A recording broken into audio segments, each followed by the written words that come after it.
A very good afternoon to everyone. आज जो हम लोग एडिटोरियल पढ़ने वाले हैं वो रिलेटेड है राज्यसभा के इलेक्शन से। आपको पता होगा कि हमारा जो पार्लियामेंट है इसके 3 प्रमुख भाग हैं। पहले वाले को अपर हाउस बोलते हैं, जिसको आप राज्यसभा बोलते हो। लोअर हाउस यानी लोकसभा बोलते हैं। एक होते हैं प्रेसिडेंट यानी राष्ट्रपति। तीनों को कलेक्टिवली मिलाकर के पार्लियामेंट संसद बनता है। ये पढ़े होंगे आप। अभी फ़िलहाल में राज्यसभा न्यूज़ में है। इसके पीछे का वजह ये है कि राज्यसभा का इलेक्शन होना था। इलेक्शन कब होना था? 10 जून को। इलेक्शन हुआ भी 10 जून को। फाइन, 10 जून को इलेक्शन हुए। कितने सीट्स के लिए हुए? तो 57 सीट्स के लिए, यानी राज्यसभा के 57 सीट्स के लिए इलेक्शन हुए। आप ये भी जानते हैं कि राज्यसभा का जो इलेक्शन होता है उसमें प्री डिफाइंड होता है, पहले से डिफाइंड होता है कौन से पार्टी से कितने लोग राज्यसभा में जाएंगे। जैसे आप जानते हैं कि बिहार में मान लो कि 16 सीट है राज्यसभा की, तो इस जितना आप विधानसभा में सीट लाते हैं उसके हिसाब से अपना इसकी बंटवारा हो जाती है। कितने सीट्स पे बीजेपी अपने कैंडिडेट को भेजेगी, इतना अपना जेडीयू भेजेगा, इतना वो आरजेडी, उसके हिसाब से अपना बंटवारा हो जाता है। कभी कभी जो होता है पेच फंस जाता है, जहाँ पे डिफाइंड नहीं होता है ये कौन जीतेगा, तो वहाँ पे कभी कभी क्रॉस वोटिंग होती है। कांग्रेस वाला बीजेपी को सपोर्ट कर दिया कभी कभी, और कभी कभी ऐसा भी होता है कि जो डिसेंटर्स होते हैं यानी बीजेपी से जो नाराज़ होते हैं वो कांग्रेस के कैंडिडेट को भी वोट कर देते हैं। तो थोड़ा सा आंकड़ा उल्टा पुल्टा पड़ जाता है। अब इसी के बारे में इस एडिटोरियल में बात की गई है, बियॉन्ड द नंबर्स। एक तो नंबर जो फिक्स है उससे ऊपर चला जाना, यानी पहले ही से डिफाइन रहता कि बीजेपी से कितना आएगा, कांग्रेस से कितना आएगा, लेकिन जहाँ पे पेच फंसता है जो नंबर आंकड़ा दिया हुआ है उससे कभी कभी ऊपर चला जाता है। जैसा कि अभी बताया कि हम लोग बात करेंगे राज्यसभा के इलेक्शंस के बारे में। तो without wasting the time let me start with what have been written over here. The Rajya Sabha polls का मतलब election, brought out, bring out मतलब होता है हाईलाइट, दर्शाता है। इंटरनल डिसेंशन का मतलब होता है मतभेद, कलह। In both BJP and Congress, यानी राज्यसभा का जो चुनाव हुआ वो दर्शाता है कि बीजेपी और कांग्रेस दोनों में आंतरिक कलह है, जो कि मनमुटाव है। आगे बढ़ते हैं। Elections of 57 Rajya Sabha seats. कितने सीट्स? 57 राज्यसभा के सीट के लिए जो इलेक्शन हुआ इन द लेटेस्ट राउंड, हाल फिलहाल के राउंड में, दैट कंक्लूडेड ऑन, जो कि कंक्लूड हुआ कब? 10 जून को। प्रोवाइड नोटेबल सिग्नल्स, यानी एक रिमार्केबल, नोटेबल का मतलब क्या होता है? Remarkable signal about the political winds in several states.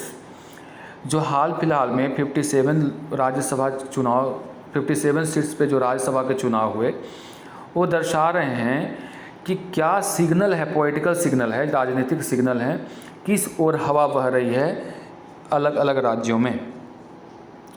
41 seats, 41 seats had single candidate, यानी 41 ऐसा सीट था जहाँ पे सिंगल कैंडिडेट खड़ा था। Who were elected unopposed from 11 states, यानी 41 सीट्स ऐसे थे जहाँ पे निर्विरोध जीते गए, यानी 41 यानी 41 सीट पे निर्विरोध चुनाव हुआ, और 41 सीट्स जो थे अलग अलग राज्यों के, यानी 11 राज्यों के थे। While contest for 16 in 4 states, 16 और जो बच गए 41 के बाद, जैसे उसमें जो कॉन्टेस्ट था वो कहाँ कहाँ था? हरियाणा में था, कर्नाटका में था, महाराष्ट्र में था और राजस्थान में था। यानी 57 सीट्स में से 41 सीट निर्विरोध चुना गए, 16 सीट था उसके लिए प्रतिस्पर्धा हरियाणा, कर्नाटका, महाराष्ट्र और राजस्थान में था। And accompanied by charges of horse trading. अब इसमें जो शामिल था, चार्जेज, आरोप लगाए जा रहे थे हॉर्स ट्रेडिंग का। हॉर्स ट्रेडिंग का मतलब होता है दल बदल। सैबोटेज मतलब क्या होता है? तोड़ फोड़। तोड़ फोड़ मतलब यहाँ पे मार कर तोड़ फोड़ नहीं करना। तोड़ फोड़ मतलब वहाँ के लोगों को भड़का करके अपने पार्टी के लोगों के लिए वोट मांगना, वो तोड़ फोड़ की गुंजाइश थी। And misuse of power, power का गलत इस्तेमाल बाय इनकम्बेंट। इनकम्बेंट का मतलब होता है वैसी सरकार जो सत्ताधारी है, तो सत्ताधारी सरकार के द्वारा मिसयूज ऑफ पावर, पावर का गलत इस्तेमाल, ये सारे आरोप लगाए गए। यानी बाकी के 16 जो सीट्स थे उसमें जहाँ हरियाणा, कर्नाटका, महाराष्ट्र, राजस्थान, ये थोड़ा इवेंटफुल हो गए। क्यों हो गए? क्योंकि इसमें जो आरोप लगाया गया कि यहाँ पे जो हॉर्स ट्रेडिंग चल रहा है, दल बदल चल रहा है, सैबोटेज यानी तोड़ मड़ोड़ करने की कोशिश हो रही है, सत्ता का गलत इस्तेमाल करने का आरोप लगा सत्ताधारी पार्टी के ऊपर। The BJP's continued emphasis on backward classes.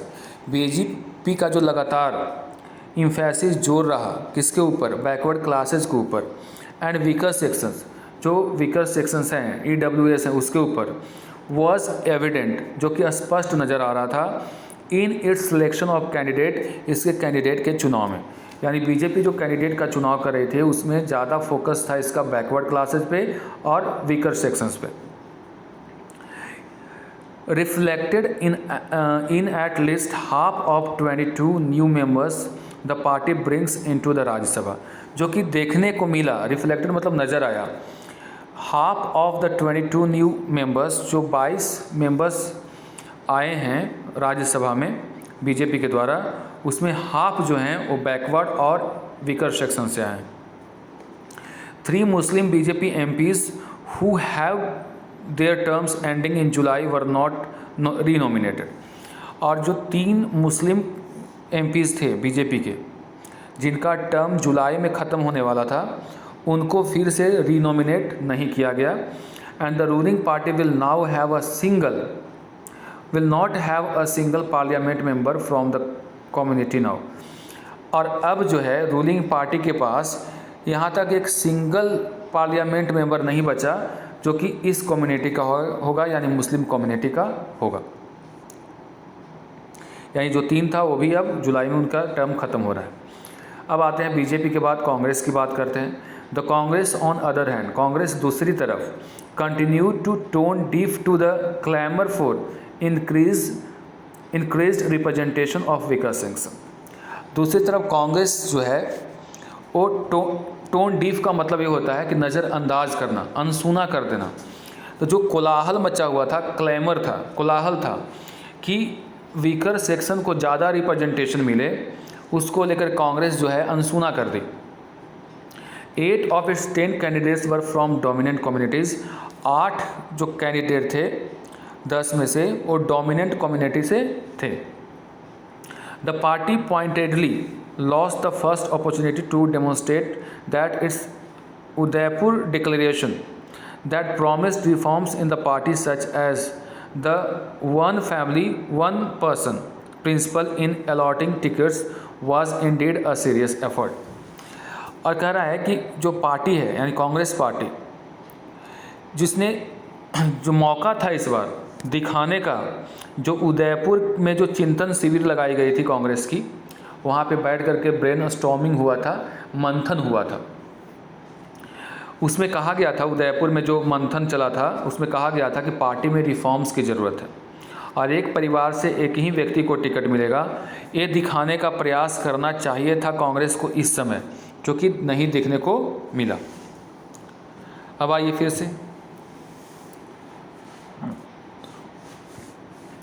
The बीजेपीज मैनोरिंग capacity.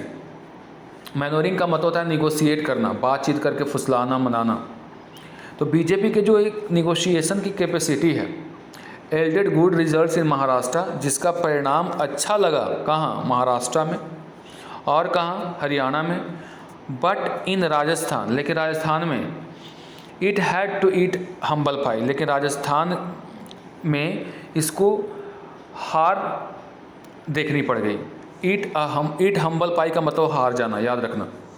यानी इसका जो फुसलाने मनाने वाला जो कैपेसिटी है, इसका अच्छा रिजल्ट देखने को मिला महाराष्ट्र में, हरियाणा में, लेकिन राजस्थान में इसको हारना पड़ा। Losing an MLA to the Congress camp, यानी इसमें MLA उसको लूज़ करना पड़ा कांग्रेस कैंप की वजह से, यानी कांग्रेस इसको हरा दिया। इन कर्नाटका की बात करें, the election saw the Congress distancing itself from JDS, trying to emerge as the singular opposition in the ruling BJP। Karnataka में क्या हुआ कि इलेक्शन जब हो रहा था तो कांग्रेस अपने आप को JDS से दूर करने की कोशिश कर रही थी और दिखाना ये चाह रही थी कि वो सिंगुलर अपोजिशन है, यानी अकेले ऐसी पार्टी है जो बीजेपी का अपोजिशन के तौर पे वहाँ पे रहेगी। किसके? क्योंकि बीजेपी से आगे के सामने अपोजिशन लीडर की तरफ रहना चाहता है। क्यों? क्योंकि आगे जो है अगले साल वहाँ पे इलेक्शन होना है कर्नाटका में। तो कर्नाटका कांग्रेस जेडीएस से दूरी बना करके रखी, ये दिखाने के लिए वो कि अकेले वो बीजेपी के साथ लड़ने के लिए तैयार है और अपोजिशन पार्टी में वो मेन सदस्य है। इस तौर पे अपने आप को प्रेजेंट करने के लिहाज से अपने आप को जेडीएस से अलग रखी, क्योंकि आगे अगले साल वहाँ पे चुनाव होना है। The new situation makes possibility of N alliance distance. और ये जो नया सिचुएशन है वो ये दर्शाता है कि अब जो संभावना है, पॉसिबिलिटी है दोनों के बीच में समझौता होने का, वो अब दूर दूर तक दिखाई नहीं देता है। इफ़ नॉट इम्पॉसिबल, अगर इम्पॉसिबल ये नहीं है तो। The BJP show of a strength in Maharashtra, BJP का द्वारा जो स्ट्रेंथ ताकत दिखाई गई महाराष्ट्र में, हैज़ अपसेट द कैलकुलेशंस को गलत साबित कर दिया। किसका? Of the ruling tripartite Maha Vikas Aghadi, 3 party मिलकर के जो बनाया हुआ है सरकार वहाँ, उसको क्या कर दिया? कैलकुलेशन को गड़बड़ा दिया उसका। एंड थ्रेटन्स इट्स गवर्नमेंट, और सरकार को भी क्या कर दिया? धमका दिया।